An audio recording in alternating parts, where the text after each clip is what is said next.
আমার প্রিয় ছাত্রছাত্রীরা, দশম শ্রেণীর বাংলা ক্লাসে তোমাদের সকলকে স্বাগত জানাই। এর আগের ক্লাসে তোমরা সুভাষ মুখোপাধ্যায়ের লেখা একাকার কবিতার বিষয় সম্পর্কে জেনেছ।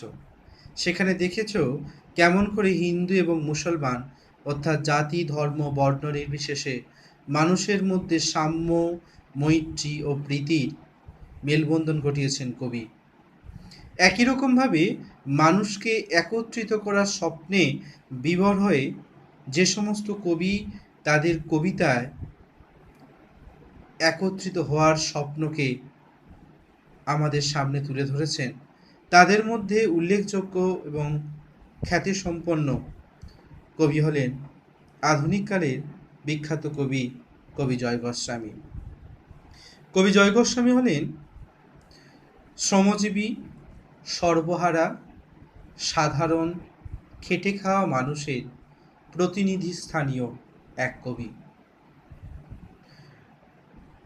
কবির কবিতায় যেমন আমরা প্রেম পাই, ঠিক সেরকমভাবেই তার কবিতায় খুঁজে পাই এমন এক স্বপ্ন, যে স্বপ্নের মধ্যে কবি আহরণ করে মানুষকে একত্রিত করতে চেয়েছেন। সমস্ত ধ্বংসের মধ্য থেকে রক্তকরবীর বীজকে উন্মুক্ত করতে চেয়েছেন। আমরা আজকের বাংলা ক্লাসে জয় গোস্বামীর লেখা তোমাদের পাঠ্য অস্ত্রের বিরুদ্ধে গান কবিতাটির বিষয় সম্পর্কে আলোচনা করব। কবিতাটির বিষয়ে যাওয়ার আগে আমরা কবি জয় গোস্বামী সম্পর্কে কিছু তথ্য জেনে নিই। জয় গোস্বামী জন্ম 1954 খ্রিস্টাব্দের 10ই নভেম্বর। 5 বছর বয়সে তিনি সপরিবারে রানাঘাটে চলে আসেন। বাবা ছিলেন রাজনৈতিক কর্মী। বাবা মারা যান যখন তার বয়স মাত্র 6 বৎসর। মা ছিলেন রানাঘাটেরই লালগোপাল স্কুলের প্রধান শিক্ষিকা। রানাঘাটে লেখাপড়া শুরু এবং প্রথাগত শিক্ষা একাদশ শ্রেণীতে সমাপ্ত। 1984-তে মায়ের আকস্মিক মৃত্যুতে একদা দারিদ্র্যের সঙ্গে প্রবল লড়াইয়ের মুখোমুখি দাঁড়াতে হয় কবিকে। তবু কবিতাকেই জীবনের সাথী করে নিয়েছেন। কবিতার সঙ্গে ভালোবাসা তার কৈশোর কাল থেকেই। 13-14 বৎসর বয়সে তিনি নিয়মিত কবিতা চর্চা করতেন। বাড়ির পুরানো সিলিং ফ্যানকে নিয়ে লিখেছিলেন জীবনের। প্রথম কবিতা ছাপা হয় 19 বৎসর বয়সে। একই সঙ্গে 3টি ছোট পত্রিকা সীমান্ত সাহিত্য, পদক্ষেপ ও হোম শিখায় প্রথম কবিতা ছাপা হয়। 22 বছর বয়সে 1976 সালে দেশ পত্রিকায় তিনি প্রথম লিখতে শুরু করেন। প্রথম দিকে অনিয়মিত এবং পরবর্তীকালে নিয়মিতভাবেই দেশের কবিগোষ্ঠীর একজন হয়ে ওঠেন। এখন এই পত্রিকারই সম্পাদকীয় বিভাগে তিনি কর্মরত। জয় গোস্বামীর প্রথম কাব্যগ্রন্থ ক্রিসমাস ও শীতের সনেট গুচ্ছ প্রকাশিত হয় 1977 সালে। ভাইরাস প্রকাশনী থেকে প্রকাশিত এ কাব্যের কবিতাগুলি 1976 ডিসেম্বরে লেখা হয়। এরপর একে একে প্রকাশিত হয় প্রত্নজীব, আলিয়া হ্রদ, উন্মাদের প্রার্থক্যম, ভুতুম ভগবান, ঘুমিয়েছ ঝাউপাতা, আজ যদি আমাকে জিজ্ঞেস করো, গল্লা, পাগলি তোমার সঙ্গে, বর্জ্য বিদ্যুৎ খাতা, পাতার পোশাক, হরিণের জন্য একক, বিকেলবেলার কবিতা ও ঘাস ফুলের কবি প্রভৃতি উল্লেখযোগ্য। এছাড়া অসংখ্য লিটিল ম্যাগাজিনে অবিরাম লিখে চলেছেন কবি জয় গোস্বামী। সম্ভবত একালের সর্বাপেক্ষা বেশি কবিতা তিনিই লিখেছেন।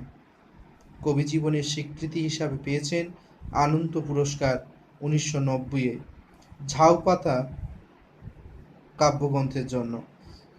এরপর 1998-এ আবারও পেয়েছেন আনন্দ পুরস্কার, যারা বৃষ্টিতে ভিজেছিল কাব্য উপন্যাসের জন্য।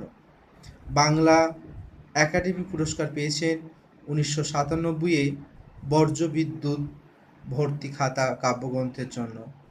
পাতার পোশাক কাব্যগ্রন্থের জন্য 1997-তে পেয়েছেন বীরেন্দ্র স্মৃতি পুরস্কার।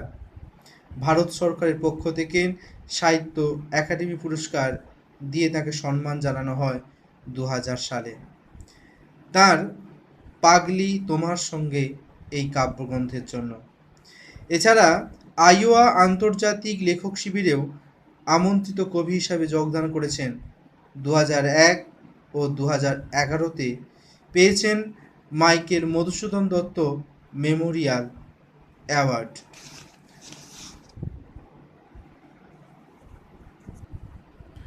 তোমাদের পাঠ্য অস্ত্রের বিরুদ্ধে গান কবিতাটি নেওয়া হয়েছে জয়গোস্বামীর স্বামীর লেখা পাতার পোশাক কাব্যগ্রন্থ থেকে। আবারও বলছি, কবিতাটির উৎস হচ্ছে পাতার পোশাক কাব্যগ্রন্থ থেকে। এই কবিতার মধ্যে আমরা দেখতে পাই কবি গানের শক্তিতে শক্তিশালী হয়ে অস্ত্রের বিরুদ্ধে তার যুদ্ধ ঘোষণা করেছেন। এই গানকে সঙ্গে নিয়েই প্রতিবাদের মিছিলে তিনি সহস্র মানুষের সঙ্গে হেঁটেছেন। এগিয়ে যাওয়ার শক্তি খুঁজে পেয়েছেন। গানকে বর্মের মতো ব্যবহার করে তিনি বুলেটকেও প্রতিহত করেছেন। চারপাশে সন্ত্রাস বা পেশি শক্তির কারণে যে বিপর্যয় ঘটে, তাতে যে রক্তাক্ত পরিস্থিতির সৃষ্টি হয়, কবি গানের সাহায্যে তা থেকে মুক্তি খুঁজে পান। মাথার কাছে শকুন বা চিল উড়ে চললেও কবি তার ভিতরে থাকা কোকিলের উপর ভরসা রেখেছেন। অর্থাৎ ধ্বংসের শক্তি নয়, সৃজনের শক্তিতেই কবি আস্থা রেখেছেন। বর্ম খুলে ফেললে এই গানকেই মনে হয় ঋষি বালকের মতো শান্ত সমাহিত। গান দরিয়ায় ভেসেই পৌঁছে যাওয়া যায় লোকজীবনের মর্মমূলে। গান মানুষকে নিয়ে যায় নদীতে কিংবা গ্রামে। এইভাবে গানের যে ক্ষমতা কবি উপলব্ধি করেছেন, তাকে সঙ্গে নিয়ে তিনি অস্ত্রের বিরুদ্ধে প্রতিবাদী হন। গানের কাছে অস্ত্রকে সমর্পণের কথা বলেন।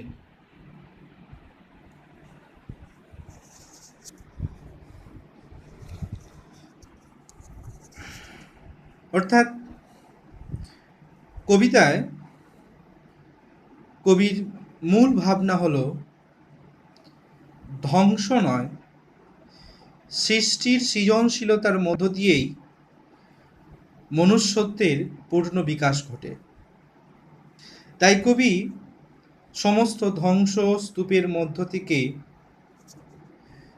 এক আনন্দের আস্বাদন খুঁজে পেতে চেয়েছেন, এক স্বপ্নকে খুঁজে পেতে চেয়েছেন, যেখানে মানুষ নিরাপদে থাকবে, যেখানে মানুষ পরস্পর হাতে হাত রেখে বেড়াবে।